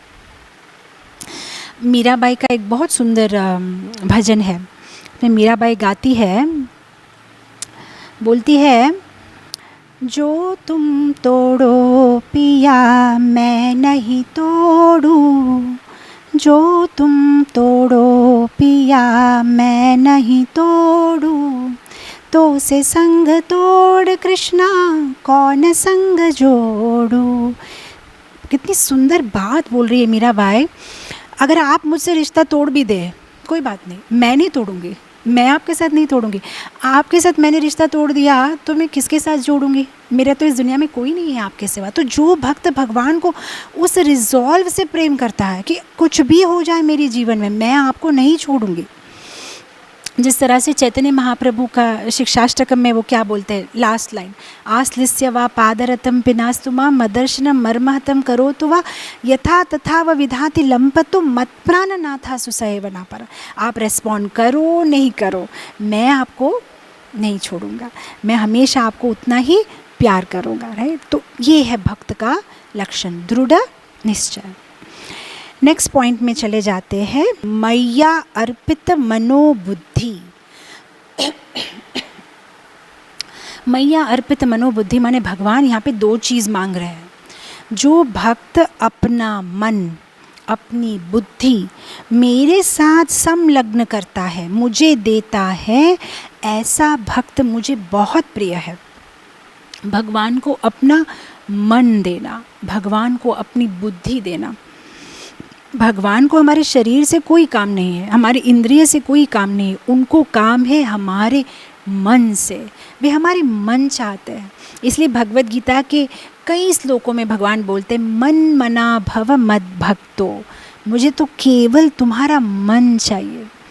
और भगवान और एक श्लोक में ये भी बताते हैं कि तुम्हारा मन जहाँ है तुम अगले जन्म में वहीं जाओगे, वैसा ही शरीर मिलेगा।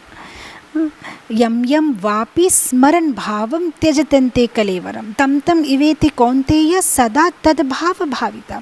तुम जो भावना कर रहे हो, जिसके बारे में सोच रहे हो, मन में जो स्मरण कर रहे हो, वो ही शरीर तुम्हें मिलेगा। उसका मतलब मन कितना इम्पोर्टेंट है। हमें मन को भगवान को देना है, मन को भगवान को देना। आप देखिए वैष्णव आचार्य भी सारे भजनों में मन के बारे में बात करते हैं। क्या बोलते हैं? भजहु रे मना श्री नंद नंदना अभय चरनार वृंद रे। हे मेरे मन, भजहु रे मन, भगवान का नाम ले। मन को क्यों बोल रहे हैं? शरीर को नहीं, मन को बोल रहे हैं। क्योंकि शरीर तो हम इस जन्म के बाद में यहाँ छोड़ देते हैं, लेकिन ये जो हमारा मन है, ये जो हमारी बुद्धि है, ये तो हमारे साथ ही घूमेगी। हम जिस भी शरीर में जाए, जो भी योनि में जाए, इसी मन को लेके जाना है। इसलिए शरीर पे तो काम करके फ़ायदा नहीं, उसको तो यहीं छोड़ के जाना है। मन तो हमारे साथ घूमने वाला है। इसलिए जो हमारा पूरा ट्रीटमेंट है, इसको मन पे करना है। ये ट्रीटमेंट आ रही है ना बात समझ में? अगर आपको कोई फुंसी हो गई है तो आप सोफ्रोमाइसिन लगा सकते हो, बर्फ़ लगा सकते हो, आपको ठंडक मिलेगी, उससे फ़ायदा कुछ नहीं होगा। अगर आप चाहते हो कि फुंसी बार बार ना हो तो आपका ब्लड रिपोर्ट कराओ, ब्लड में क्या है, थोड़ा साफ़ी पियो, ब्लड प्यूरिफाई करो तो फुंसी नहीं आएगी। बस यही बात है। आप शरीर से जो क्रिया करते करिए, उससे कोई नहीं, लेकिन अगर आपका मन भगवान में नहीं लगा तो फ़ायदा क्या है? क्योंकि इसी मन को तो लेके आपको घूमना है। अब जहाँ भी आप जाते हो, ये मन तो आपके साथ ही आने वाला है। इस मन पे हमें काम करना है, इस मन को भगवान में लगाना है। आप देखिए शास्त्र में कहा जाता है कि कोई अगर काशी में अपना प्राण त्याग करे, वृंदावन में अपना प्राण त्याग करे तो वो भगवत धाम जाएगा। ऐसा क्यों बोला गया है? क्यों बोला गया है? क्योंकि आप वृंदावन में प्राण त्याग करोगे तो आपका मन भगवान में रमता है ना। उधर परिस्थिति ऐसी है, भक्त भगवान का नाम लेते हैं, भगवान का जन्म स्थान है, भगवान के चित्रपट को देखेंगे, भगवान की श्री मूर्ति का दर्शन करेंगे, भगवान का प्रसाद लेंगे, भक्तों का, तो भगवान आपके स्मरण में है। इसलिए आप अंतकाले स्मरण करते हुए शरीर को त्यागोगे तो भगवत धाम जा पाओगे। मन को भगवान में लगाना है। ये नहीं कि यांत्रिक भाव से हम कहीं तीर्थ स्थान में तो है, लेकिन मन अगर हमारी माया नगरी में है तो फिर कोई फ़ायदा नहीं, फिर कोई फ़ायदा नहीं। उसका मतलब मैं ये नहीं बोलना चाहती कि अगर आप तीर्थ स्थान में प्राण त्याग करोगे तो उसका लाभ नहीं, लाभ तो होगा, लेकिन मन को आपको लगाना है। क्योंकि भगवान आपके साथ इनजस्टिस नहीं कर रहे। उनका रूल सिंपल है, आप मन में जो इच्छा करते हो, जिसके बारे में सोचते हो, आप वहाँ जाओगे, सिंपल। अब आपके ऊपर में आप कैसी इच्छा रखते हो मन में। कई बार ये कहानी बता चुकी हूँ भक्ति सिद्धांत सरस्वती ठाकुर की। कैसे उनके एक ब्रह्मचारी शिष्य थे जो 30 साल से ब्रह्मचारी जीवन में थे, और जब उनके अंतिम दिनों में उनको कहा गया कि उनको कैंसर है और वो शरीर त्याग करने वाले हैं, तो वो गुरुजी के पास जाते हैं कि मैं अपनी माता को मिलना चाहता हूँ जो कलकत्ता में रहती है, और ये मना कर देते हैं। उनको बहुत दुख लगता है। डॉक्टर ने कह दिया अब 1-2 महीने में तो वे गुजर जाएंगे। अब जब 1-2 महीने व्यतीत हो गए, उनका जो मरण समय पास में आ गया, तब भक्ति सिद्धांत सरस्वती ठाकुर बोलते अब जाओ तुम्हारी माँ को मिल के आओ। अब ये बोलते मैं नहीं जाना चाहता, क्योंकि अब तो मेरा टाइम पास में आ गया, मैं कभी भी मर जाऊंगा, कलकत्ता में क्यों मरूं, मैं तो नवद्वीप धाम में, मायापुर धाम में मरना चाहता हूँ। अब भक्ति सिद्धांत सरस्वती ठाकुर बोलते नहीं तुमको जाना ही पड़ेगा। उनको ज़बरदस्ती ट्रेन में बिठा दिया जाने के लिए। अब ट्रेन में क्या हुआ, वे गुजर गए, उन्होंने शरीर त्याग कर दिया। अब उनको जो छोड़ने गए थे ट्रेन में उन्हें अच्छा नहीं लगा, बोला ये तो ठीक नहीं है। वे गए भक्ति सिद्धांत सरस्वती ठाकुर के पास, ये तो आपने गलत किया गुरुजी, बेचारे अगर नवद्वीप धाम में मरते तो उनके लिए अच्छा होता। फिर भक्ति सिद्धांत सरस्वती ठाकुर ने इतनी सुंदर बात कही। उन्होंने कहा कि अगर 2 महीने पहले मैं मान गया होता और उनको उनकी माता से मिलने का अवकाश दिया होता तो मिलके वे नवद्वीप धाम वापस तो आ जाते थे, लेकिन उनके मन में उनकी माता के बारे में, उनकी माता की बातें ही रमते रहती थी। क्यों? क्योंकि इतने 30 साल के बाद मिले हैं तो इतनी टाइप ऑफ बातें की होगी, इनका क्या हुआ, दादाजी का क्या हुआ, काका चाचा मामा नाना, और ये सारी बातों में अगर वो रमते रहेंगे तो नवद्वीप में प्राण त्यागने के बावजूद भी उनकी कॉन्शियसनेस जो है कलकत्ता में रहेगी।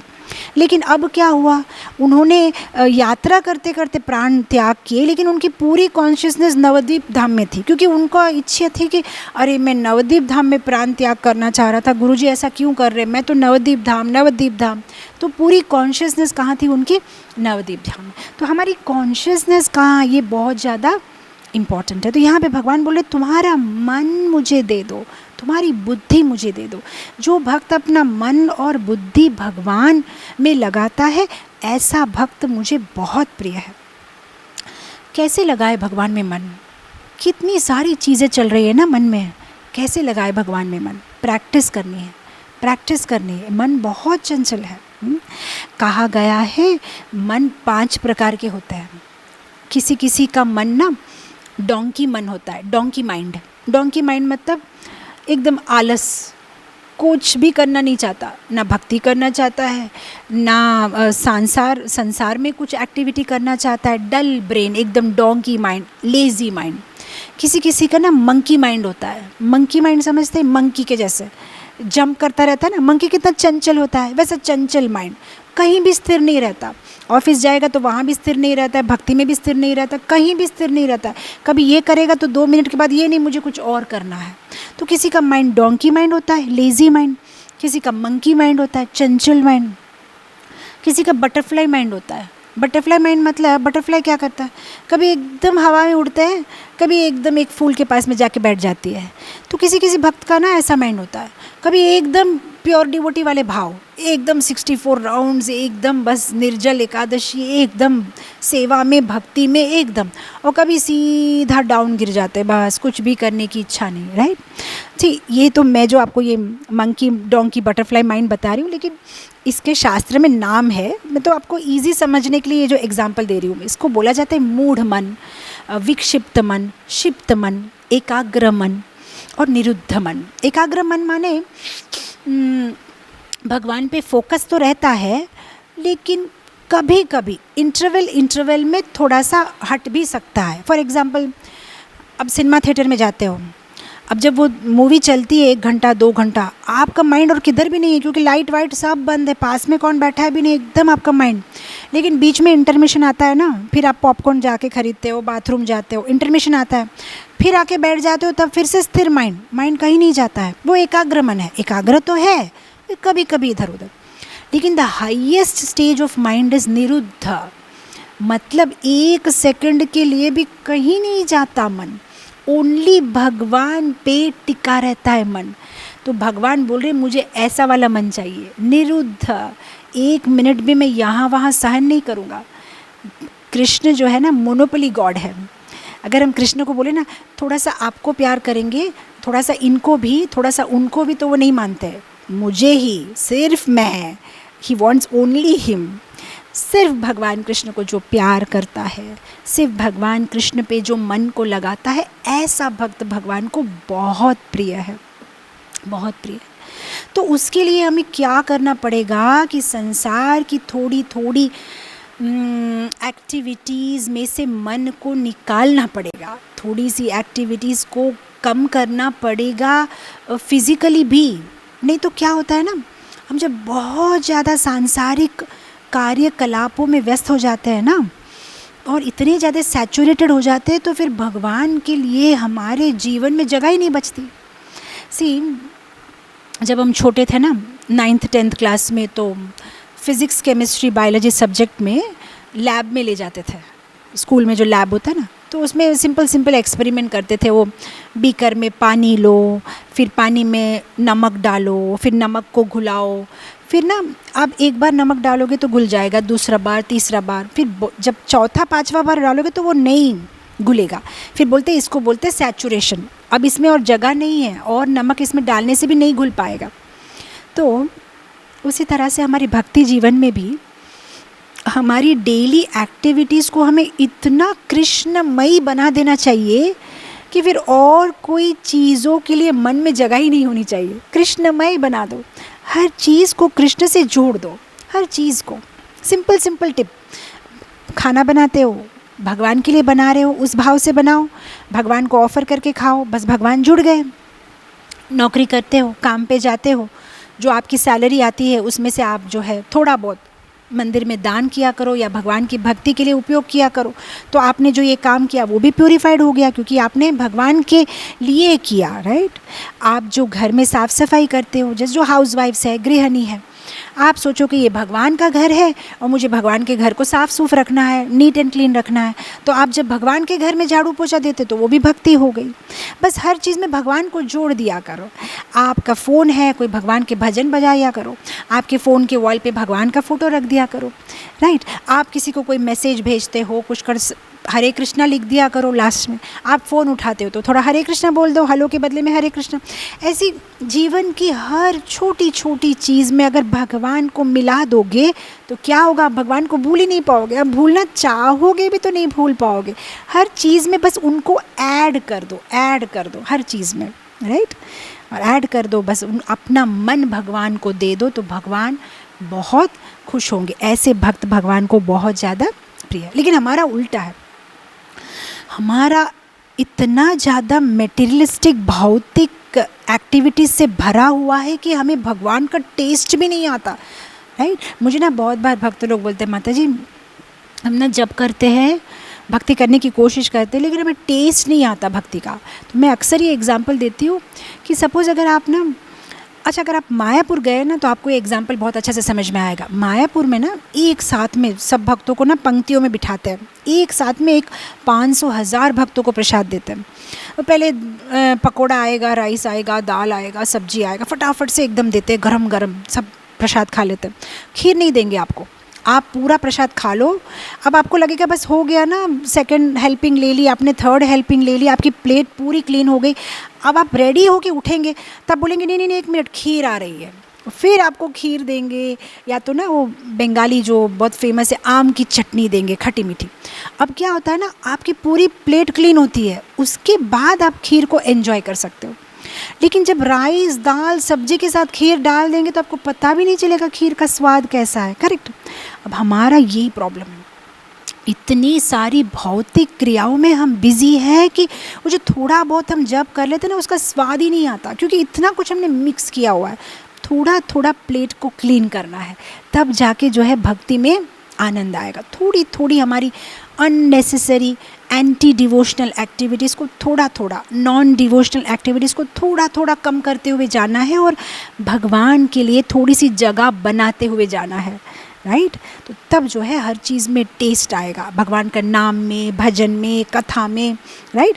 तो कभी कभी कथा में भी हमें टेस्ट नहीं आता, हम उसका दोष स्पीकर को देते हैं, नहीं नहीं ये स्पीकर होता तो ना हमें इतना आनंद नहीं आता, लेकिन वो प्रभु जी बोलते ना तो बहुत अच्छा लगता है। नहीं, उन प्रभु जी के साथ या माता जी के साथ कोई कंसर्न ही नहीं है, ये तो आपका मेंटल स्टेट है।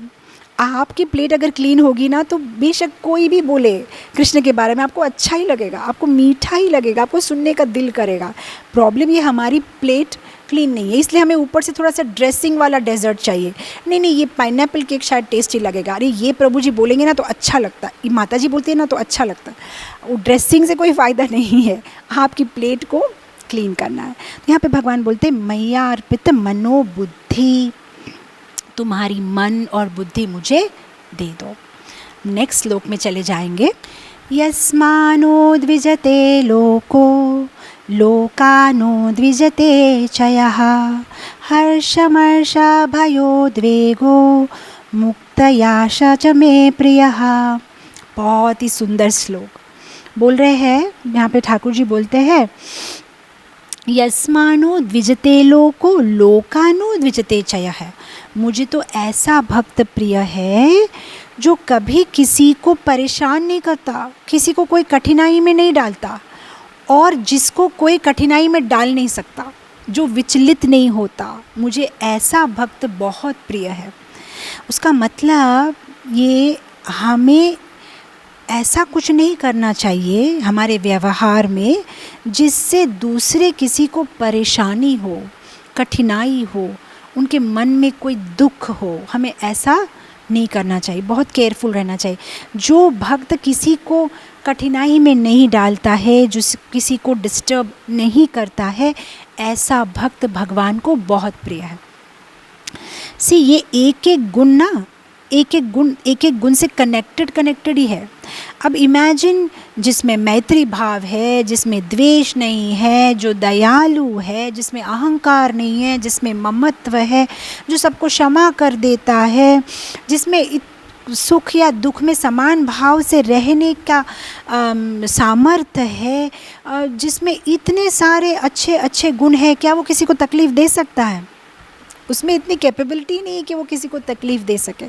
भक्त का तो बहुत सिंपल फॉर्मूला है, या जो उसको तकलीफ़ देता है वो उसे क्षमा कर देता है, जो उसे तकलीफ़ नहीं देता है वो उसे प्यार देता है। क्योंकि उसके पास में ये दो ही चीज़ है, या तो वो प्यार दे सकता है ना, इंग्लिश में कहा जाए तो आइदर ही कैन गिव और ही कैन फॉरगिव। उसको दो ही चीज़ आती है, प्यार देना आता है और क्षमा करना आता है। तीसरी चीज़ उसको आती ही नहीं है। He is not capable of giving trouble to anybody, किसी को वो परेशान कर ही नहीं सकता। तो भगवान बोल रहे कि ऐसा भक्त मुझे बहुत प्रिय है, बहुत प्रिय है। महात्मा गांधी अपने जीवन काल में 3 लोगों से काफ़ी प्रभावित थे। एक तो टॉल्स्टॉय की किताब से, और एक है रस्किन की किताब से, और एक है रायचंद जी। ये 3 पर्सनालिटी से वे काफ़ी इम्प्रेस थे। तो रस्किन की एक किताब थी अनटू द लास्ट। ये किताब एक्चुअली इट्स अबाउट इकोनॉमी, मतलब वो बोलना चाह रहे हैं कि ऐसी इकोनॉमिक पॉलिसीज़ होना चाहिए कि जो कतार में, लाइन में लास्ट भी हो, उसे भी उतना ही मिलना चाहिए जितना जो लाइन में प्रथम खड़ा है। अब मैं उसको भक्ति भाव के रूप से समझाने की कोशिश कर रही हूँ कि हमारी भी ऐसी भावना होनी चाहिए अनटू द लास्ट, मतलब सबको समान भाव से हम प्रेम कर पाए। राइट, समझ में आ रहा है ना? जैसे संडे फीस्ट में क्या होता है, सामने जो पहले आ जाता है उसको खीर भी ज़्यादा मिल जाती है, हर चीज़ ज़्यादा, जो लास्ट में खड़ा रहता है उसको कम। लेकिन रस्किन कह रहा है अनटू द लास्ट, जो लास्ट में खड़ा रहता है उसको भी उसी क्वांटिटी में। तो यहाँ पे जो भक्त है उसका ऐसा स्वभाव होना चाहिए, वो किसी को डिस्टर्ब नहीं करेगा, हर एक पर्सन को वो समान भाव से प्रेम करता है।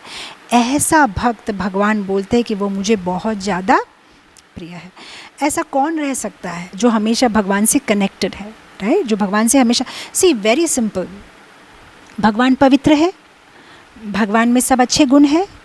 अब जो भगवान के साथ कनेक्टेड होगा वो भगवान जैसे ही अच्छे गुणों वाला बन जाएगा, क्योंकि भगवान की जो एक क्वालिटी है इन्फेक्शियस है ना। भगवान मीठे हैं, प्यारे हैं, किसी को कष्ट नहीं देते। वो जो भी भगवान की अच्छे अच्छे गुण है, अब सब समय आप किसी अच्छे गुण वाले, क्या बोल रहे हैं ये कोरोना का, जिसको कोरोना हुआ है उसके पास में आप जाओगे तो आपको कोरोना हो जाएगा। सिंपल बात है, कोई अगर रोगी है आप उसके साथ मिसोगे तो आपको भी ये रोग हो जाएगा।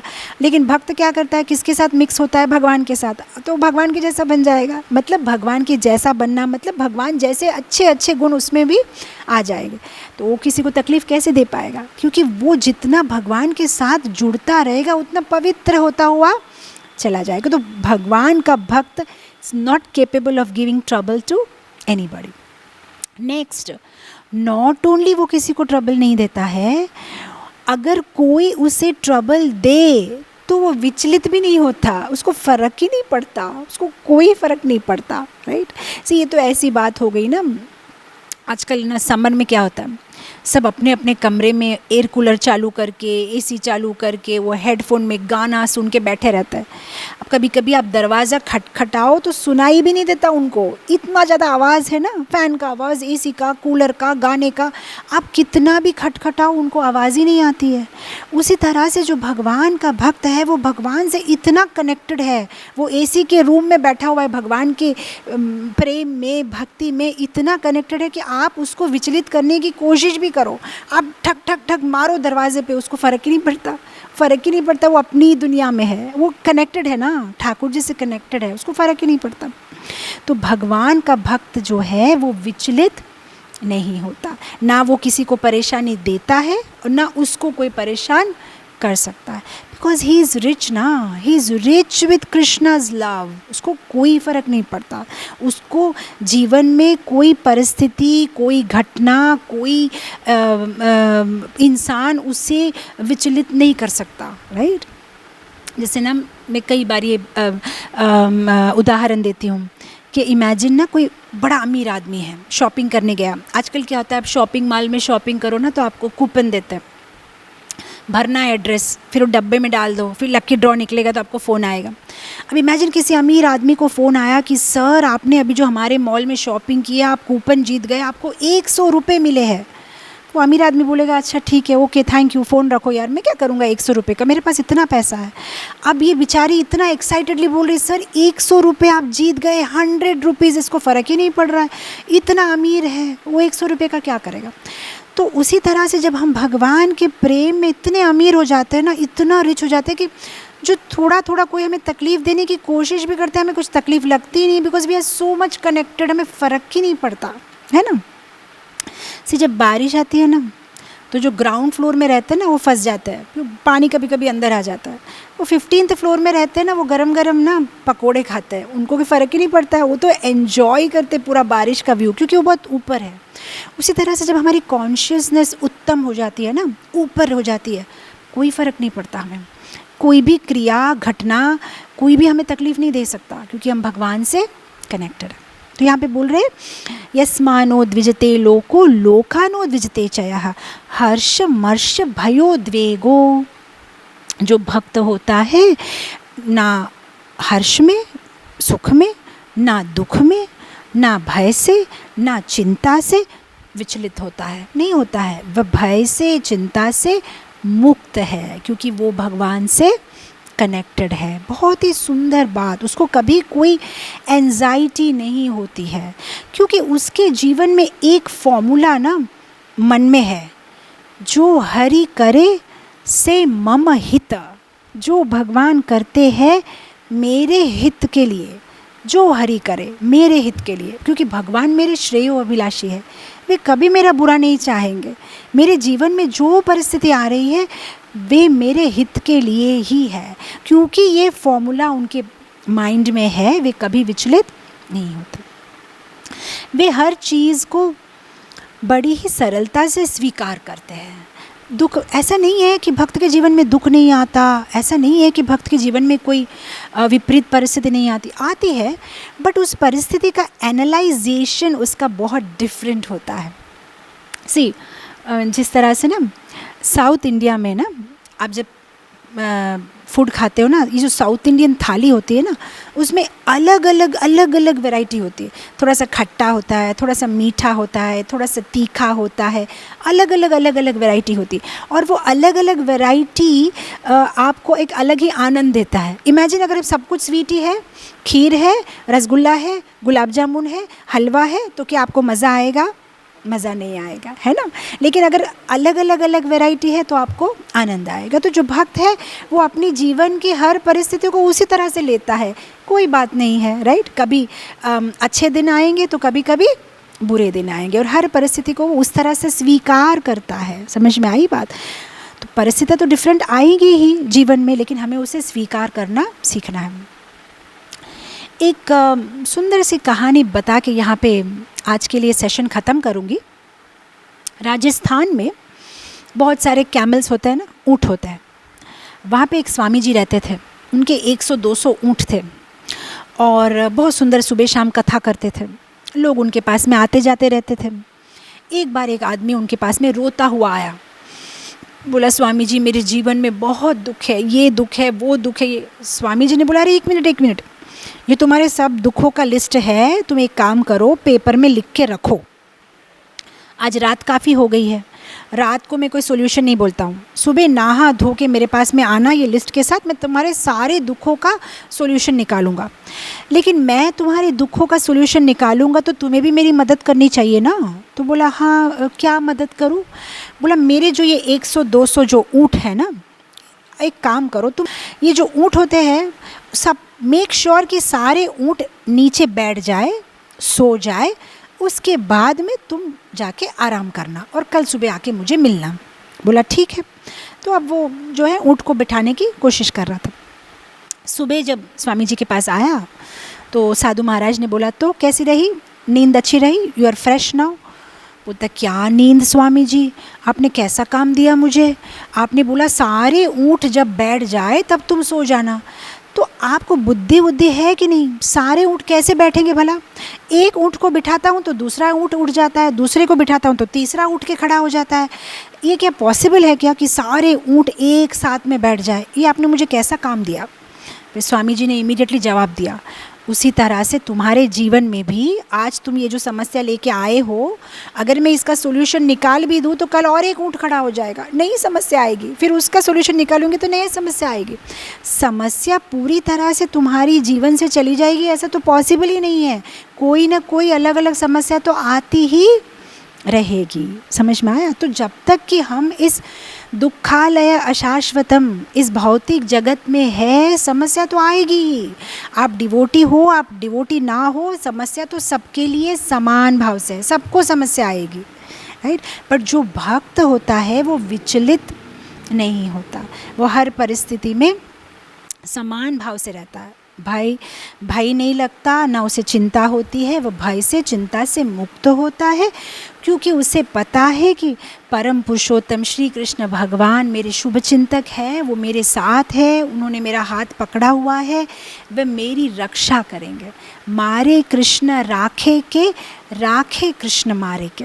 जब हम छोटे थे ना तब हम ये अक्सर गाते थे, ऑफकोर्स हम इंग्लिश में गाते थे। If Krishna wants to kill you, no one can save you. If Krishna wants to save you, no one can kill you. मारे कृष्णा राखे के, राखे कृष्णा मारे के।